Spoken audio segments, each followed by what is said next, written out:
dari tempat ini saya juga mengucapkan terima kasih yang sebesar-besarnya kepada teman-teman Komisi 9 dan juga Menteri Kesehatan karena sudah dibangun rumah sakit besar di NTT, rumah sakit vertikal yang mungkin dalam waktu dekat akan dioperasionalkan untuk melayani masyarakat NTT. Ini memang sangat terbatas. Banyak warga kami yang harus ke Sangla meninggal karena kurang mendapatkan pelayanan. Jadi izin teman-teman Komisi 9, terima kasih untuk dukungannya buat NTT. Kami sudah punya rumah sakit dan mohon bisa cepat untuk operasionalnya. Terima kasih. Wabillahi taufiq wal hidayah. Wassalamualaikum warahmatullahi wabarakatuh. Baik, terima kasih. Assalamualaikum warahmatullahi wabarakatuh. Salam sejahtera untuk kita semua. Om Swastiastu, Namo Buddhaya, salam kebajikan. Yang saya hormati pimpinan Komisi 9 dan teman-teman Komisi 9, yang saya hormati Menteri Kesehatan dan jajarannya. Baik, terima kasih. Ada beberapa hal yang menjadi catatan pada sore hari ini. Yang pertama, saya harus memberikan apresiasi atas upaya Kemenkes dalam rangka meningkatkan layanan kesehatan pada masyarakat dengan berbagai program-program layanan yang sudah dilakukan. Yang kedua, terkait dengan rapat hari ini, ya, itu terkait dengan pelaksanaan BIAN dan BIAS, ya, bahwa kita tahu masih ada provinsi yang angkanya masih sangat rendah, ya. Saya pikir ini perlu menjadi catatan penting, ya, apalagi pada saat pandemi COVID-19 ada sekian juta anak-anak yang tidak mendapatkan akses untuk vaksinasi, ya.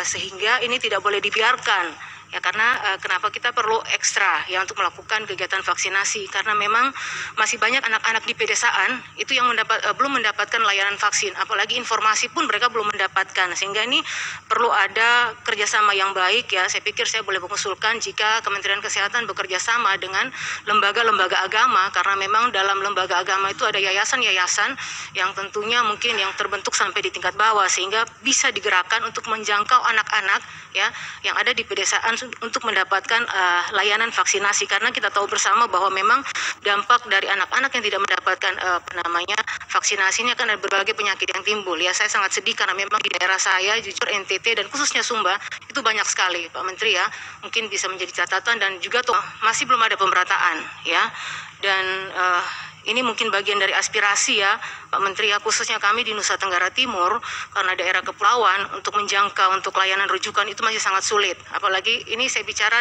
yang saya punya data, ya, di NTT khususnya di Pulau Sumba itu, ya, masyarakat itu dengan jumlah penduduk 750.000 harus menjangkau ke Sumba Timur yang cukup jauh dengan perjalanan 4 jam, ya, sehingga ini menyebabkan persoalan bagi masyarakat, ya.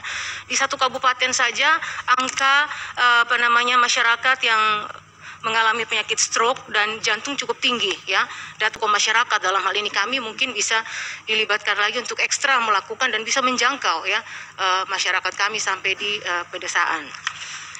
Berikutnya yang kedua terkait dengan program penguatan layanan kesehatan rujukan, bahwa Kemenkes akan memberikan bantuan penyediaan alkes. Ini ada di halaman 24, ya. Ternyata memang yang kami punya bahwa itu kurang lebih di satu kabupaten saja, Pak Menteri, ya, kurang lebih dari tahun 2019 sampai 2021 ada sebanyak 858 orang yang mengalami penyakit stroke, ya. Bahkan penyakit jantung itu sampai dengan tahun 2021, data di tahun 2019 itu kurang lebih 119 jiwa, ya. Tahun 2020 1031, tahun 2021 1596 yang mengalami penyakit jantung, dan bahkan banyak yang meninggal. Ini menjadi persoalan dan perlu mendapatkan perhatian dari pemerintah pusat, sehingga terkait dengan layanan yang akan dilakukan, ya, terkait dengan pelayanan stroke dan jantung itu sangat dibutuhkan, khususnya mungkin menjadi catatan Rumah Sakit Umum Daerah Waikabubak ini menjadi perhatian, Pak Menteri, ya, untuk bisa didukung dengan alat CT scan dan MRI, ya. Persoalan SDM di sana sudah tersedia, hanya memang kita butuh dukungan dari Kementerian Kesehatan sehingga alat CT scan dan MRI itu bisa dihadirkan di sana untuk bisa membantu layanan khususnya stroke dan jantung bagi masyarakat yang ada di Pulau Sumba, khususnya di Sumba Barat, ya. Karena itu juga bisa mendukung beberapa kabupaten yang ada sekitar kabupaten tersebut. Ya, lanjut, ya, terkait dengan penguatan layanan kesehatan primer melalui screening dan revitalisasi puskesmas. Ya, saya pikir ada hal-hal yang perlu menjadi catatan Pak Menteri ya, bahwa terdapat transformasi laboratorium kesehatan masyarakat ya, Labkesmas, khususnya laboratorium puskesmas.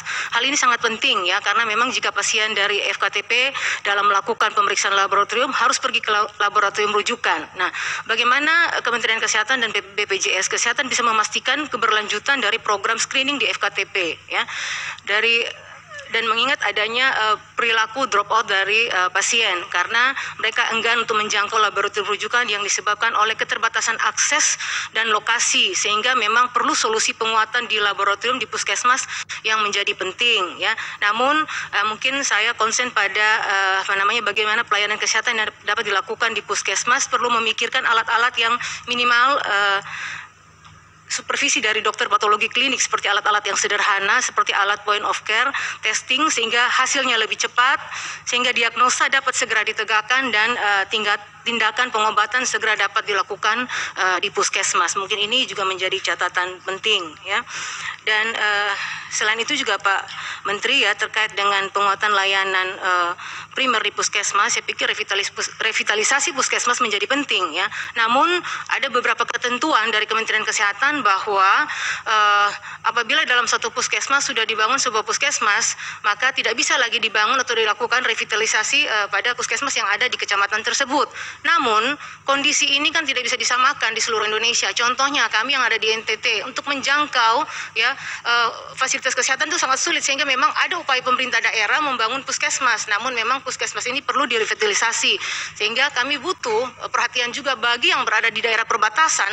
Mungkin ada solusinya ya, karena memang ketika diusulkan masuk dalam Krisna itu tidak ada ruang yang diberikan ya, bagi jika dalam satu kecamatan itu ada 2 puskesmas dan satunya sudah direvitalisasi dan yang satu belum. Nah, ini mungkin perlu solusi, apakah lewat dak afirmasi atau mungkin ada program perbantuan lainnya, perlu mendapat perhatian dari Menteri Kesehatan.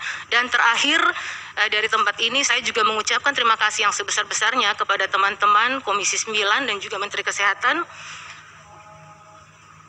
karena sudah dibangun rumah sakit besar di NTT, rumah sakit vertikal yang mungkin dalam waktu dekat akan dioperasionalkan untuk melayani masyarakat NTT. Ini memang sangat terbatas. Banyak warga kami yang harus ke Sangla meninggal karena kurang mendapatkan pelayanan. Jadi izin teman-teman Komisi 9, terima kasih untuk dukungannya buat NTT.